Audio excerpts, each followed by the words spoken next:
Welcome back. Like the guy said, I am your host. I'm attorney Stephen Leahy, and this is the IRS Radio Hour on AM 560. The Answer. Here with my nephew, co-host, and realtor, Jim Leahy, and our technical producer, Deborah Schreiner. We're here every Sunday at 5 o'clock to inform you about IRS problems, also mortgage, foreclosures, and loan modifications, bankruptcy, and other debt-related issues. See what I did there, Jim? But if you know anybody who has these issues, and you all do, that's the thing. Yes. We all know somebody who's got these issues, and a lot of times people are embarrassed.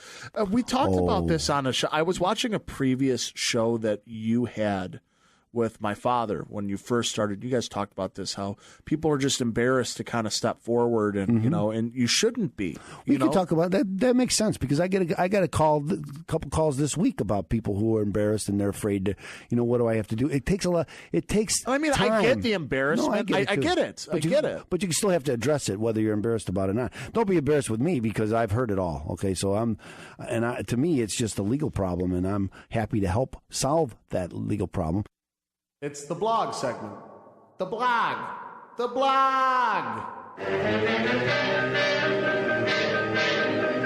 And I'm going to help you solve a legal problem now, because hopefully, we're going to talk about it because I've talked a lot about on this show about the Offer and Compromise, this Fresh Start initiative, just recently too. But I had a client in my office. They ran a business, and that business had some financial problems, and they incurred a lot of payroll tax issues. Now, what happens when you owe the IRS money for payroll, what my business does, is they will impose what they call a trust fund recovery against the person. The trust fund recovery penalty. Oh. It's a trust fund recovery penalty. And they impose that penalty against what they call responsible people.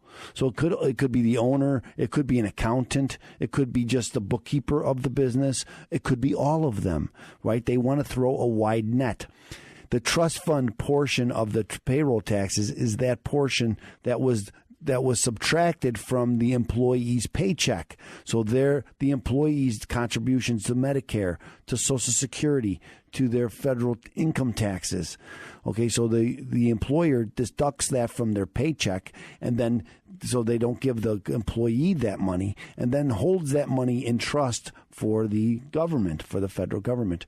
Well, when you don't pay that money over to the government, then the company goes under, which is a very it's a good sign that you probably aren't going to make it financially if you can't pay your taxes and you're taking money from your employees in order to pay the bills. You're probably not going to make it very long. So if that business goes under, then the tax goes with it. The business doesn't owe the tax anymore because the business it doesn't exist anymore. So now the IRS doesn't have anybody to go after. So they can impose that. And now you don't have to close for this to happen, but the IRS then takes that trust fund portion and they can go after an owner, as I mentioned, a responsible party, and try to collect the money from them. And that's what happened in this case. And it was several $100,000. They also had a lot of guaranteed loans. So the business had a lot of loans to help them stay afloat, and usually the owner will give a personal guarantee to back those loans for the business. And in this case, that's what happened. And they were working with a company for the taxes, but they were having all these problems with debt, and they came to see me. We filed the Chapter 7 bankruptcy for them and got them free of all that debt, but not the tax debt, because the trust fund portion is not dischargeable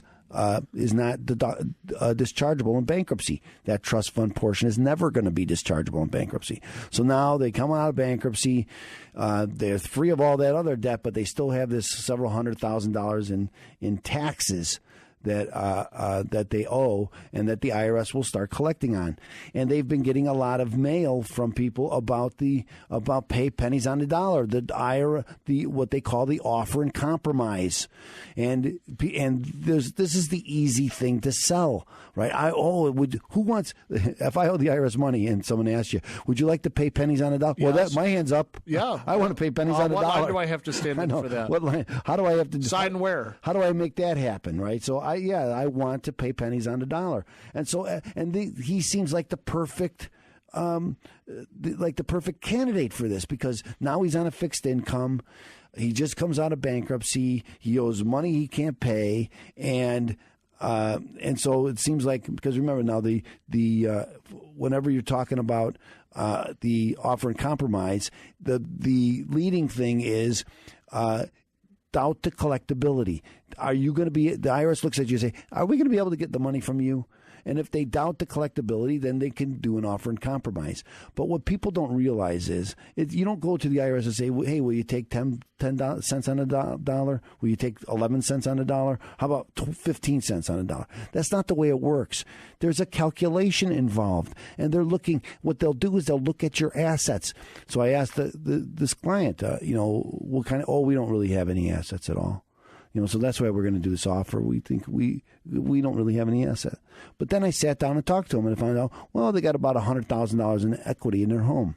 They have $80,000 left in a 401k. Well, you're not going to be able to do an offer and compromise and keep that money or the equity in your home. You're not going to get one. You're not going to get a offer and compromise unless you can come up with that equity without selling the home. And that's going to be. I'm just going through right now. That's going to be impossible. I'm going right through, and you can see it everywhere as you go into an internet search. You could just see, pennies on the dollar, pennies on the dollar. Because that's the easy sell. That's what I'm looking at right here, and it's the whole front page. And again, everybody who wants that? Well, everybody wants that. And so they say, come on. And this is where people get sucked in. And this is what I wanted to talk about on this segment. Okay, because people get sucked in because they want to pay pennies on a dollar, and these outfits will lead you to believe that that's going to happen for you.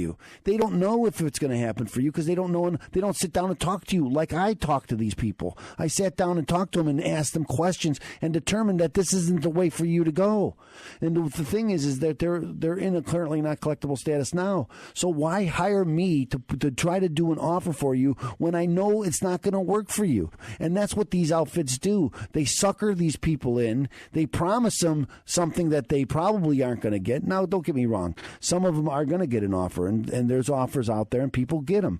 We've gotten offers. The best one I think that I could put out is we had someone that owed about $60,000, and we got him an offer for $25. Get out of $25. That's not even pennies on it. That's like let me do the math. Unbelievable, right? It's pennies on the pennies. So can that happen? Yeah, it can happen. But many people, it's not going to happen for. And when that's what they're selling you. And here's another thing that will happen. When you do an offer, and we talk a lot about this on this show, what they call the CSED, which is called this Collection Statute Expiration Date. There is a time after which the IRS won't be able to collect the money from you. But if I file a bunch of offers, I'm adding time. And instead of being 10 years, it's going to be 11 years, it's going to be 12 years, it's going to be 15 years. And it's never going to go away. And you just think it's going to go. It's just like, for example, we had Executive Green Carpet Clean come on for our Trust Radio Network, which is every Saturday at 10.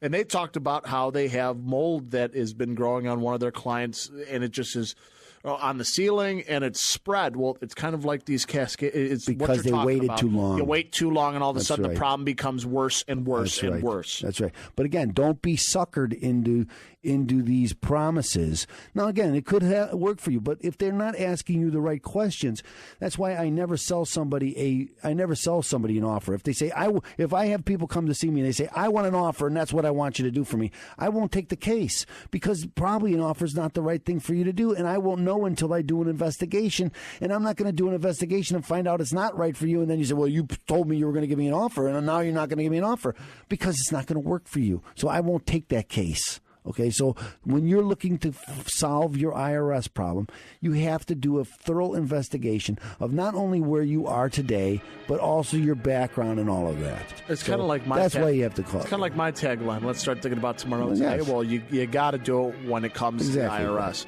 Ladies and gentlemen, Open Tax Resolution is there for you. 312-664-6649 or visit ChicagoTaxTeam.com. This could be your hub to fight the IRS. Don't let this problem fester. Address it today. Uncle Fester, see what I did there? With the old music, too. I like how this is going. But don't let the problem become worse. Address it today. Don't be embarrassed. Get the help needed. Open Tax Resolution. Now listen to our sponsors and come right back on AM 560. The Answer.